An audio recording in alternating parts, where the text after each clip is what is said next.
નમસ્કાર મિત્રો, આપણે સૌ જે શિવકથાની તૈયારીઓ જોઈ રહ્યા હતા અત્યાર સુધી, એ શિવકથા આવતીકાલથી સવારે 9 વાગે પોથી યાત્રા નીકળશે. ત્યારબાદ પોથી યાત્રા જે કથા સ્થળ છે ત્યાં પહોંચશે, ભવાની મંદિરની સામે મેદાનમાં. ત્યારબાદ કથાની પણ શરૂઆત થશે. તો ચાલો આપ સૌને અત્યારે જે આપણે તૈયારી અત્યાર સુધીમાં જોઈ કે કઈ રીતે શિવકથાની તૈયારીઓ ચાલી રહી છે, અને અત્યારે જે છે તે શિવકથાની તૈયારીઓ સંપૂર્ણ પૂરી થઈ ગઈ છે. તો આ વિડીયોની અંદર તમને સંપૂર્ણ તૈયારી બતાવીશ કે શું શું તૈયારી કરવામાં આવી છે અને કઈ રીતની તૈયારી છે. એક આપની પાસે માફી માંગવા માંગુ છું કે અત્યારે રાતનો સમય થઈ ગયો છે, થોડું લેટ થઈ ગયું છે આ વિડીયો બનાવવામાં, આપને સુધી થોડો મોડો પહોંચ્યો એ માટે તે બદલ સોરી.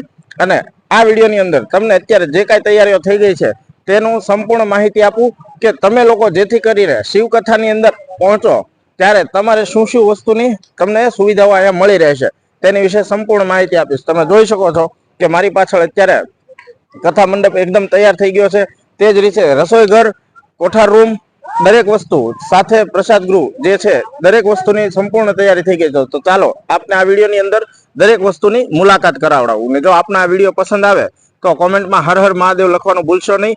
અને વહેલાથી વહેલા કથાની અંદર વધવા આપ સૌને ભાવભર્યું આમંત્રણ છે. હર હર મહાદેવ. તે રીતે આ છે પ્રસાદ ગૃહ કે જ્યાં હજારો માણસોની માટે પ્રસાદ લેવાની સુવિધા કરવામાં આવી છે. અહીંયા કોઈ નથી વીઆઈપી કે નથી કોઈ સાધારણ માણસ, જે છે તે દરેક એક સમાન ગણવામાં આવ્યા છે. અહીંયા દરેક લોકોને શાંતિથી બેસીને પ્રસાદ ગ્રહણ કરી શકે તે માટેની ખૂબ જ સુંદર વ્યવસ્થા કરવામાં આવી છે. તો ચાલો આપને એ પણ બતાવડાવું.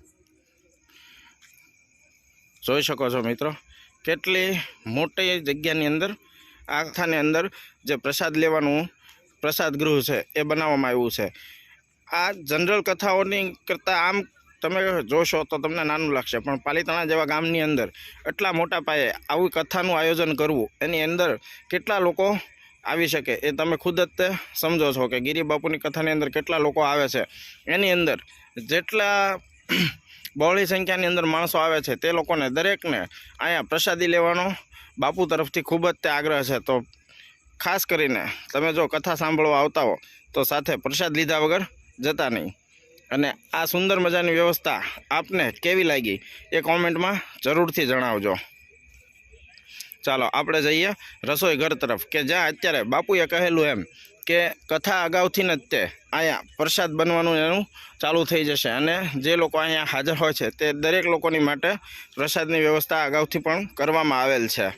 ચાલો આપણે રસોઈ ઘર તરફ જઈએ, ત્યારબાદ જઈશું આપણે કોઠાર રૂમ તરફ. આપણે આવી ગયા છીએ રસોઈ ઘરની અંદર કે તમે જોઈ લો કેટલી મોટી સંખ્યાની અંદર વાસણ ને એ બધું અત્યારથી લાવીને રાખી દેવામાં આવ્યું છે. સાથે ચૂલને એ પણ જેની અંદર રસોઈ થવાની છે તે ચૂલું ને એ પણ તૈયાર થઈ ગઈ છે. તો ચાલો આપણે બતાવું તમને.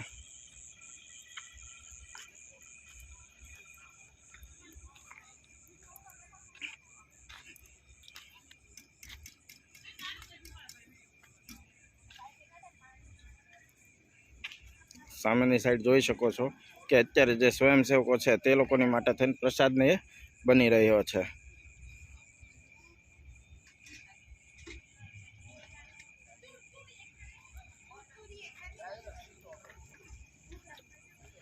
સાધુ સંતોની પણ પધરામણી અત્યારથી થવા લાગી છે અહીંયા. ચાલો આપણે જઈએ જે અત્યારે સ્વયંસેવકોને એની માટે થઈને પ્રસાદ બની રહ્યો છે ત્યાં જોઈએ કે શું શું અત્યારે પ્રસાદની અંદર બનાવવામાં આવી રહ્યું છે.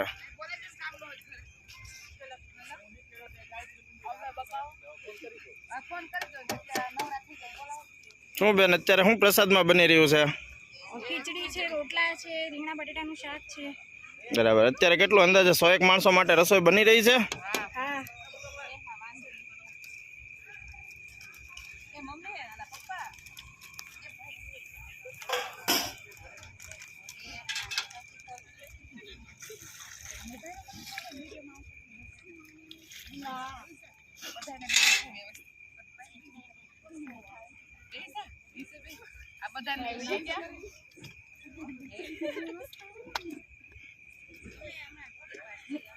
મિત્રો આપણે રસોઈ ઘરની મુલાકાત લીધી કોઠાર રૂમ. તો ચાલો આપણે કોઠાર રૂમની અંદર અત્યારે શું શું સામગ્રી આવી ગઈ છે તે વિશે જોઈએ.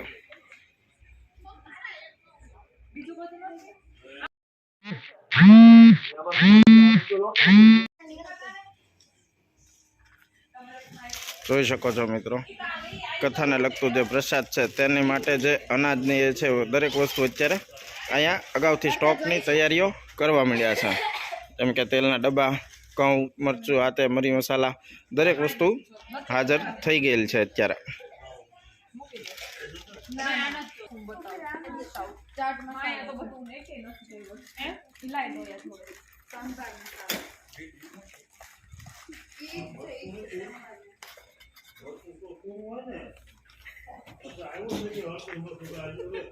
ચાલીસ ડબ્બા હાલો તેલના ડબ્બા, તેલ બરાબર, પછી તૂર દાળ, ખાંડ, પછી ચોખા, ઘઉંનો લોટ, ચણાનો બેસન અને નિમક, આ વસ્તુ આવી ગઈ છે. બસ બીજી વસ્તુ હજી બાકી છે આવવાની છે ખાલી. બરાબર. બરાબર.